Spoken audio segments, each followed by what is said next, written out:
Sisters and brothers of America,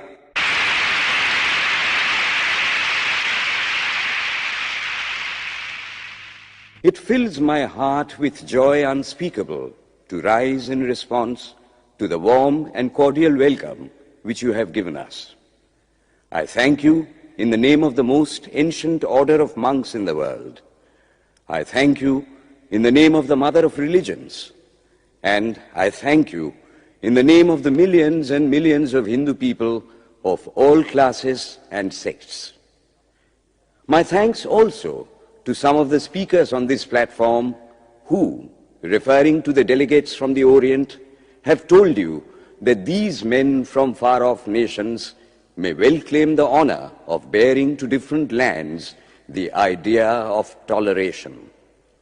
I am proud to belong to a religion which has taught the world both tolerance and universal acceptance.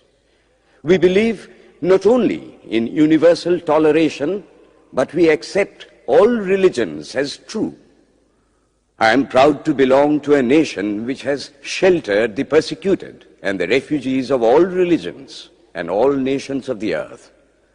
I am proud to tell you that we have gathered in our bosom the purest remnant of the Israelites who came to southern India and took refuge with us in the very year in which their holy temple was shattered to pieces by Roman tyranny.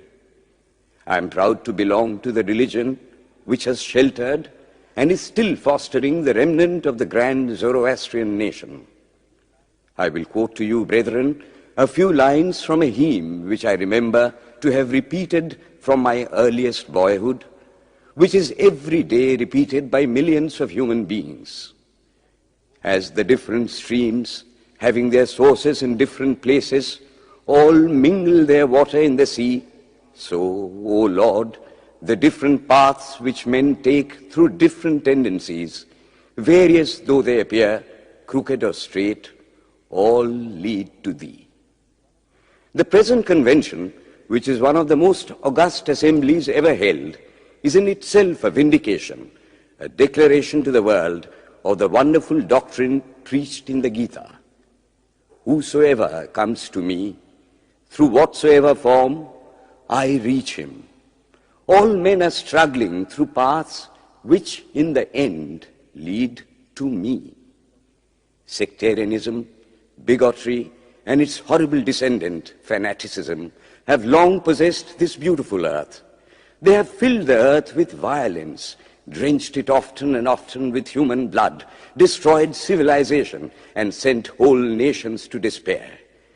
Had it not been for these horrible demons, human society would be far more advanced than it is now. But their time is come, and I fervently hope that the bell that tolled this morning in honor of this convention may be the death knell of all fanaticism, of all persecutions with the sword or with the pen, and of all uncharitable feelings between persons wending their way to the same goal.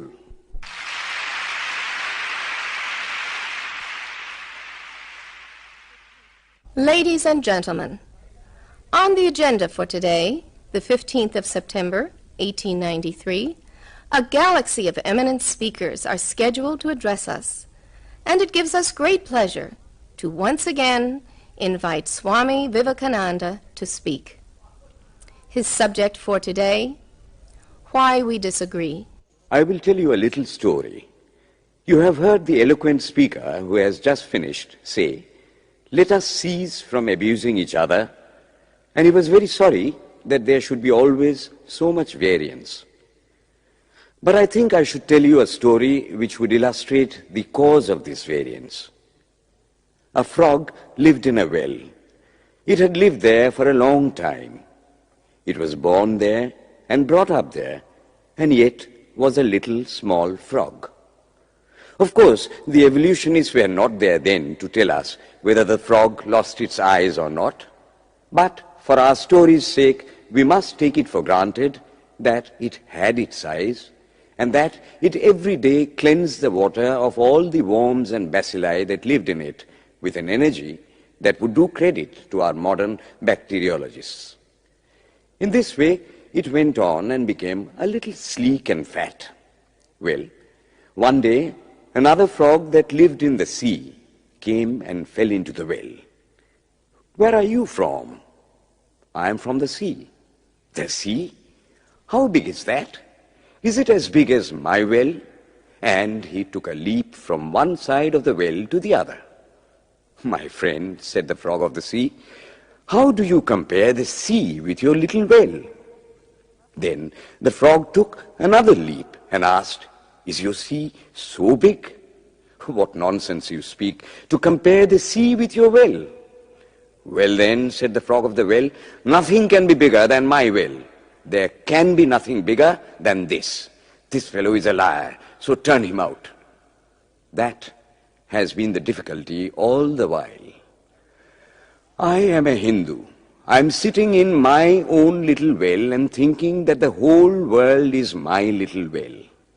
The Christian sits in his little well and thinks the whole world is his well. The Mohammedan sits in his little well and thinks that is the whole world. I have to thank you of America for the great attempt you are making to break down the barriers of this little world of ours, and hope that in the future the Lord will help you to accomplish your purpose.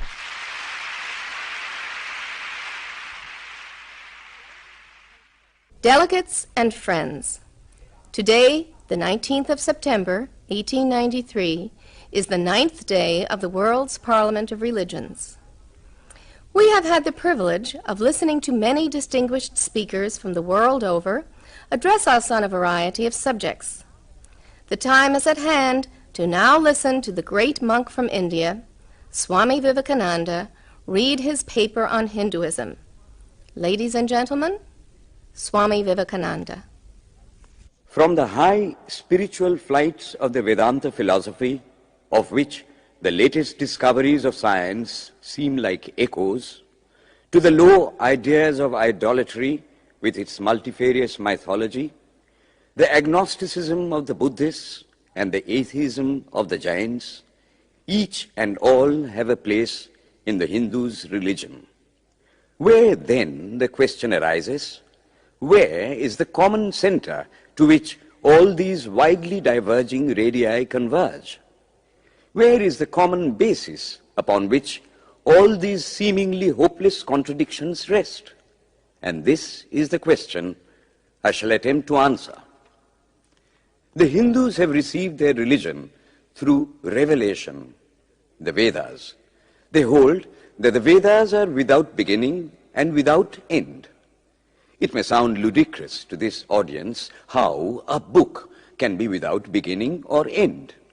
But by the Vedas, no books are meant. They mean the accumulated treasury of spiritual laws discovered by different persons in different times.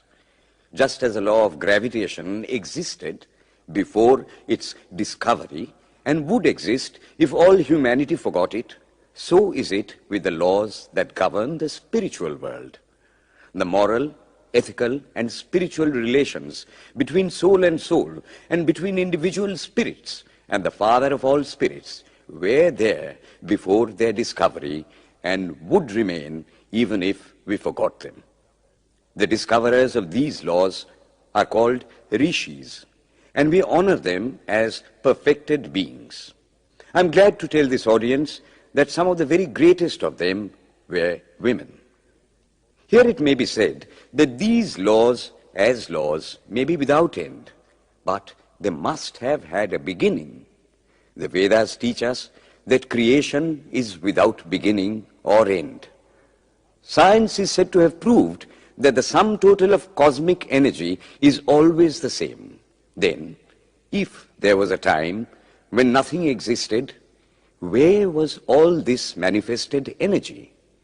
Some say it was in a potential form in God. In that case, God is sometimes potential and sometimes kinetic, which would make him mutable. Everything mutable is a compound, and everything compound must undergo that change which is called destruction. So, God would die, which is absurd. Therefore, there never was a time when there was no creation. If I may be allowed to use a simile, creation and creator are two lines without